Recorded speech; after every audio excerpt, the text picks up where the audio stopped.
السلام عليكم ورحمة الله وبركاته. ازيكم حبايب قلب أمولة الغاليين؟ عاملين ايه؟ يا رب تكونوا بخير وصحة وسعادة وأحسن حال. قبل أي حاجة خالص وقبل ما نبدأ الفيديو بتاعنا كله يصلي على النبي كده يا جماعة، عليه أفضل الصلاة والسلام. ودعوة حلوة ماما كده، ربنا يرحمها اللهم أمين. النهاردة يا جمهورية يا حبايب قلبي، حبايبي حبايبي حبايبي، النهاردة الفيديو بتاعنا فيديو جامد جدا إن شاء الله يعجبكم ويا رب يعجبكم.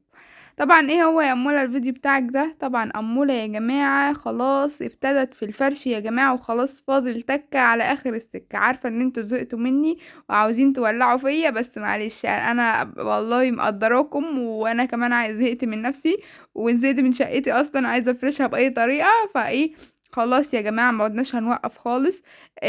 معلش اعذروني ان انا اتاخرت عليكم في الجوله، عارفه انكم مستنيين الجوله على نار، مستنيين كل حاجه كده على نار. طبعا ان شاء الله ان شاء الله انتظروا اقوى جولة يعني اليومين الجايين دول زي ما قلت لكم امبارح في الفيديو اللي فات. بس طبعا ما ينفعش نعمل جولة وبقية الشقة مش نظيفة طبعا.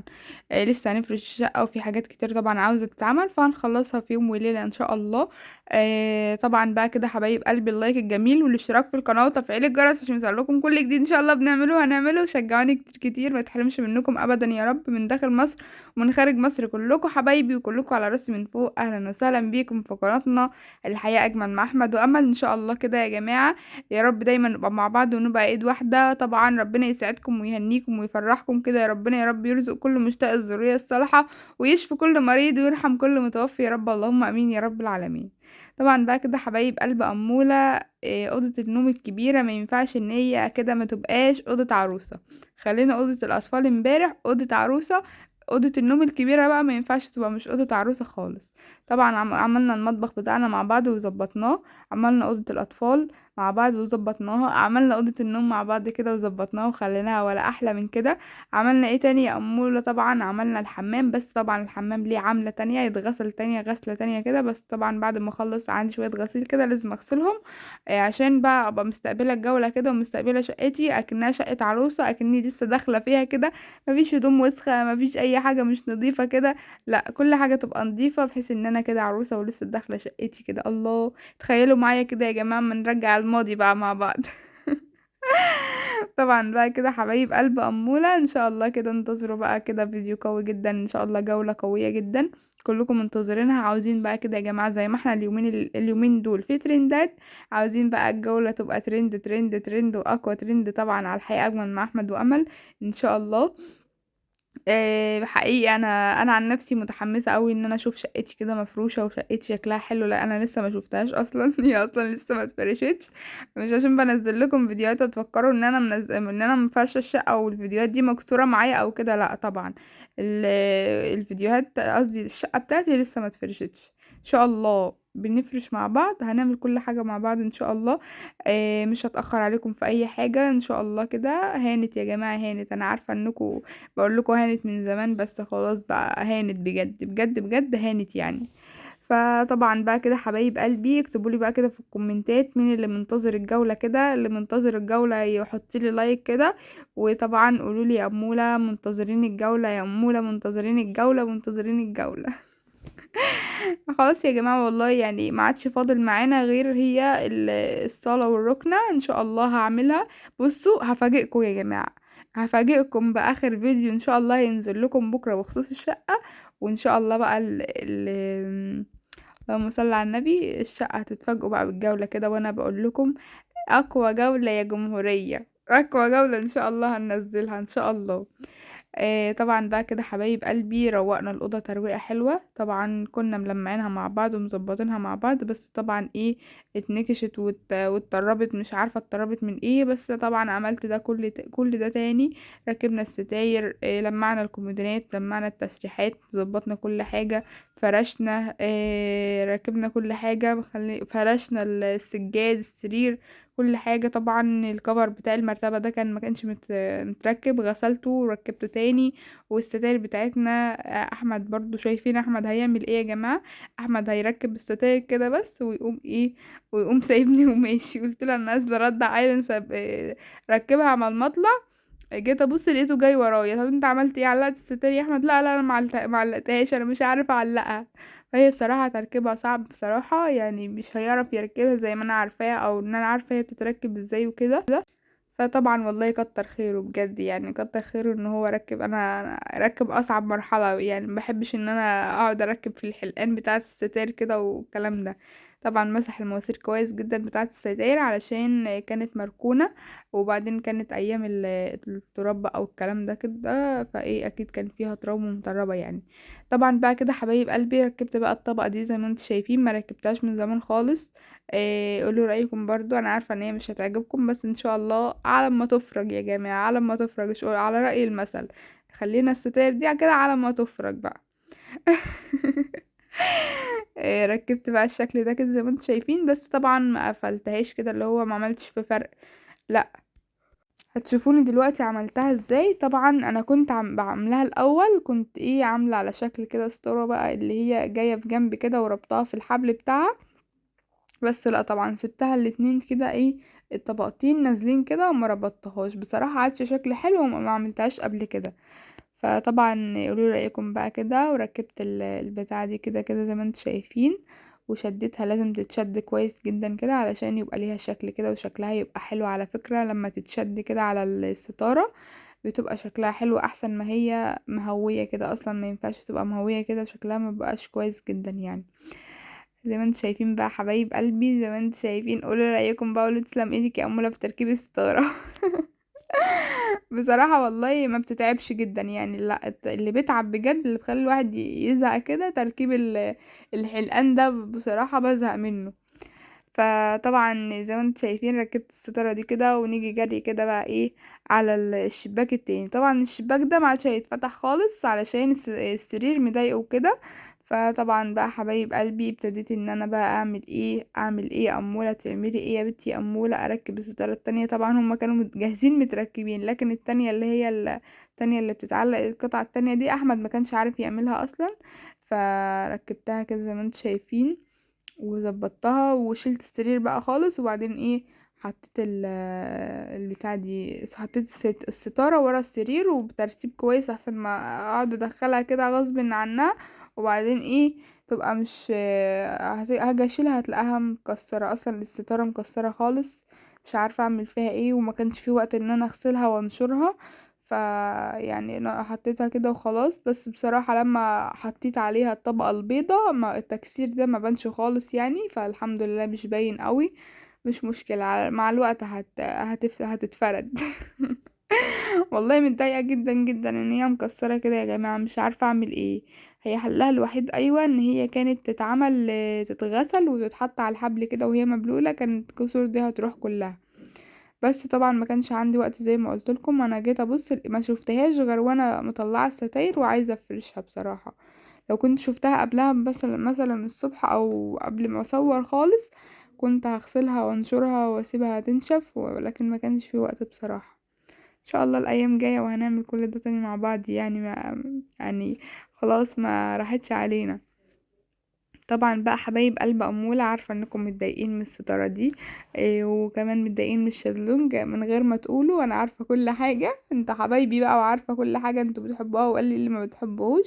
بس زي ما اقول لكم كده، عبال ما تفرج كده وربنا يرزقنا ان شاء الله، احنا قايلين لكم هنغير كل الأوضة مش هنسيب فيها سفسفة كده غير ما نغيرها ان شاء الله ان شاء الله يعني.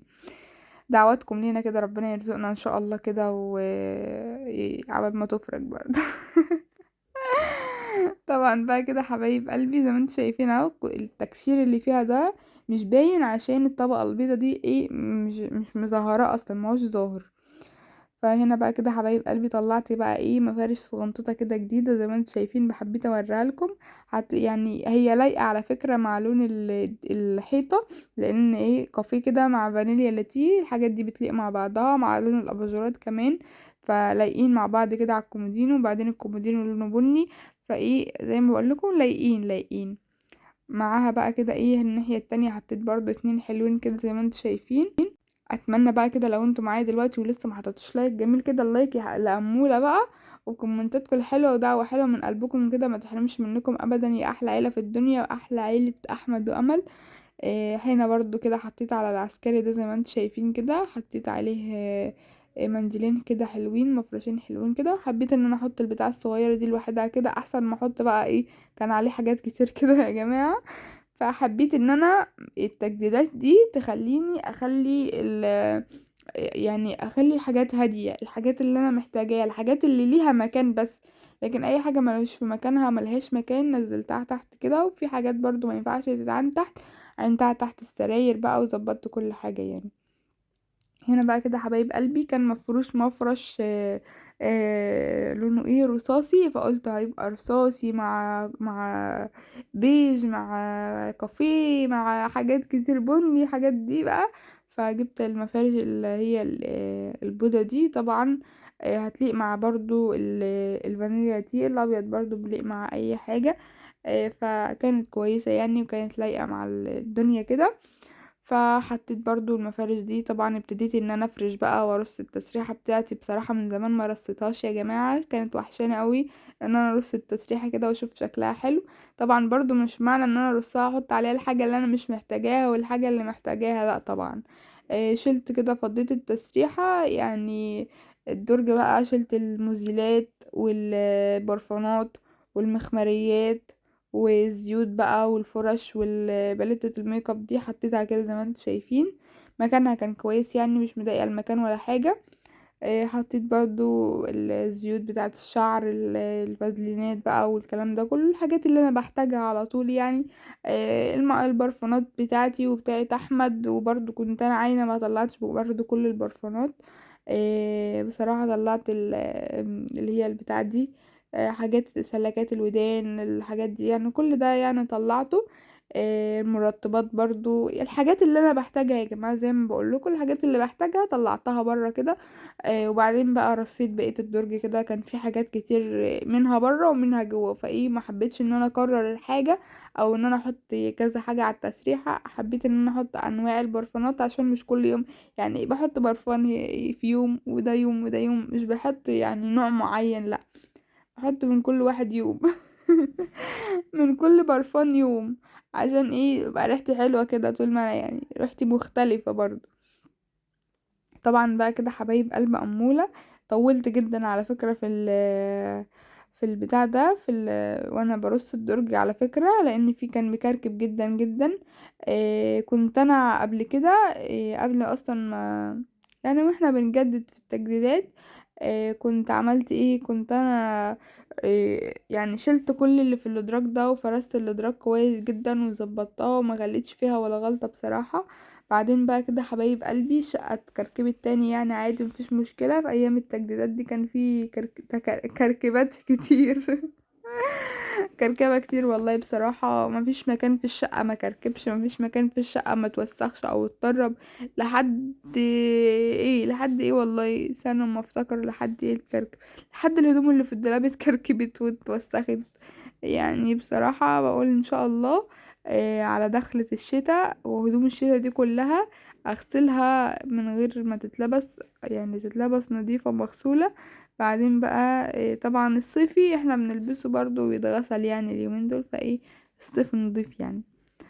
هو مش متوسخين لا هما مطربين يا جماعة. فطبعا بقى حبايب قلبي رصيد التسريحة قولوا رأيكم بقى كده. وهنا كده زي ما بقول لكم لازم أمولة طالما بتعمل تجديد يبقى لازم كله جديد في جديد. عملت ايه بقى زي ما انتم شايفين. فرشت مفرش جديد بقى كده وطلعته من لسه كان في علبته في كرتونته وفي كل حاجة كده. طبعا انتوا مشفتوش قبل كده. ده اول فرشة ليه فايه حبيت ان انا افرشها كده افرش المفرش الحلو ده كده زي ما انتم شايفين ولايق برضو مع لون الستاير واللون الحلو ده بعدين بقى كده حبايب قلبي فرشت المفرش وظبطت كل حاجة. بس حاجة ضايقتني بصراحة ان هو مش جاي معاه تكوة كبيرة مخددية كبيرة كده طويلة. جبت بقى واحدة تانية بتاعت مفرش مفرش سرير. بعدين بقى فرشتها كده وعملتها لقيتها لايقة معاه بصراحة فايه ركبتها يعني وكده مكاني. طبعا بقى حبايب قلب أمولة ان شاء الله كده ربنا يقوينا كده ويعيننا وان شاء الله نبتدي ان احنا نجدد في حاجات تانية كتير. طبعا بالنسبة للصلاة والركنة فانا ما عدتش عايزة اجددها ولا اعمل فيها اي حاجة لان هي كده. حتى لو موديل ل20 سنة قدام مش هيقدم خالص حاسة كده والله. بالنسبة للركنة اللون الرصاصي طبعا ده ما بيقدمش خالص. لون الدهان طبعا اللون الابيض ما بيقدمش خالص. ايه تاني يا اموله؟ السقف طبعا السقف ساده، ما فيهوش اي جبس ملون، ما فيهوش اي حاجه. اللون الابيض طبعا بصوا في الحاجات دي ما بتحتاجش ان هي تتغير. لون بديل الرخام ده وبديل الخشب طبعا. يعني لسه جديد اصلا، يعتبر لسه جديد ومفيش حد كتير عمله، فلسه مبتدئ يطلع. فايه شقتي لسه جديده في جديده، فمش ما عدتش محتاجه ان انا اغير الصاله والركن ولا اي حاجه من دي. طبعا بقى كده حبايب قلبي، انا زي ما انتم شايفين خلاص فرشت الدنيا كده وظبطت كل حاجه، وكنت كنست الاول قبل ما لمع. وبعدين بقى بعد ما فرشت وظبطت وقفلت الشبابيك وظبطت كل حاجه، قلت امسح بقى كده على السريع على السريع على السريع، بقى نمسح الاوضه كده بتاعتنا مسحه حلوه كده ما نسيح من النار. وبعدين بقى كده حبايب قلبي هنبتدي ان احنا نفرش بقى ونقفل الأوضة بقى كده، بس الأول قبل ما نقفلها نعطرها ونظبط كل حاجة كده. حبايب قلبي قولوا رأيكم بقى كده في الفيديو بتاع النهاردة، وبحبكم كتير قوي قوي قوي من داخل مصر ومن خارج مصر، كلكم حبايبي وكلكم على راسي من فوق والله. ربنا يخليكم ليا زي ما بتسعدوني كده ويساعدكم يا رب زي ما بتفرحوني وتسعدوني. طبعا السجاد بتاعنا الابيض الملعلع بقى كده لسه مغسول بقى وجديد ونضيف. طبعا فرشت السجاد كده زي ما انتم شايفين، وخلاص تبقى كده الدنيا بقى. واشوفك على خير الفيديو الجاي ان شاء الله، مع الف سلامة حبايب قلبي. ما ننساش نعطر الأوضة بقى.